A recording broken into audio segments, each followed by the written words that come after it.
رحمان الله ګربز د مسینک درویش رسولي د سپینغر ګلبدین نایب د عمو رحمت شاه د بوست او حشمت الله شاهدي د بندي امیر نوي لوبډلمشرانو ټاکل شول.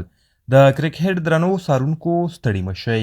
د افغانستان کرکټ بورډ د لوبغاړو د غوراوي کمیټې نن د نهم پړاو لیسټ ا یو ورځنیو سیالیو لپاره د هیواد د 15 زونونو د لوبډلو نوملړونه وټاکل.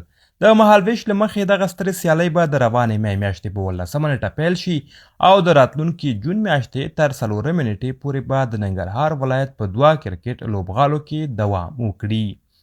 د سپینغر په لوبډله کې درویش رسولي لوبډلمشر ټاکل شوی دی. په دغه لوبډله کې وفي الله ترخیل، عثمان نوري، زبید اکبري، بهیرشاه محبوب، اکبر موسازی، اکرام علي خیل، جلات موسازی، عصمت علم، محمد نبی ساخیل، ظاهر پختین، حمید هوتک، یمین احمدزی، فرید احمد ملک، محمد ابراهیم شامل دي. همدارنګه د عمو په لوبډله کې ګلبدین نایب، عبدالمالک، سبحان علي، عمران میر، ناصر جمال، فیصل شینوزاده، کرامت الله، محمد اسحاق، یوسف شاه، شرف الدین اشرف، عظیم زدران، نوید اظهار، فضل حق فاروقی، سلیم ساپی، محمد نبی میاخیل شامل دي. باید وایو چې د میسینک لوبډلې لوبډلمشر رحمان الله ګربز ټاکل شوی دی او په دغه لوبډله کې ورسره اصغر اتل، نوید عبید، خالد تڼیوال، شهید الله کمال، رحمان الله زدران، امل شاهین، علي احمد ناصر، محمد یونس، عبدالله ترخیل، مجیب الرحمن، خیر محمد، بلال سمی، ضیاء الرحمن او محمد ګل شامل دي.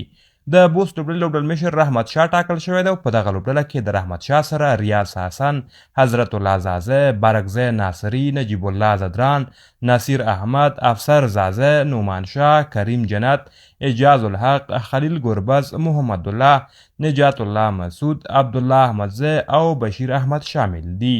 د بند امیر لوبډلې لوبډلمشر حشمت الله شاهدي ټاکل شوی دی او حشمت الله شاهدي سره په دغه لوبډله کې محمد اکرام، صدیق الله اتل، حسن عیسی خیل، نور رحمان، اجاز احمد، احمدزی، عبدالمجید، شمس الرحمن، ننګیال خروټی، فرمان الله ساپی، قیس احمد، قمر شمس، خلیل احمد، فریدون داودزی او سمی سرمست شامل دي.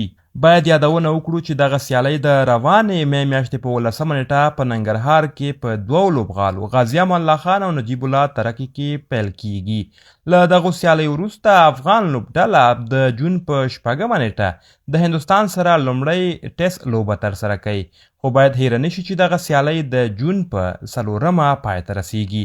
تر ډیر امکانه دغه سیالۍ به هم ډیر لوبغاړي په نیمایي کې پرېږدي او د هندوستان په طرف به روان شي.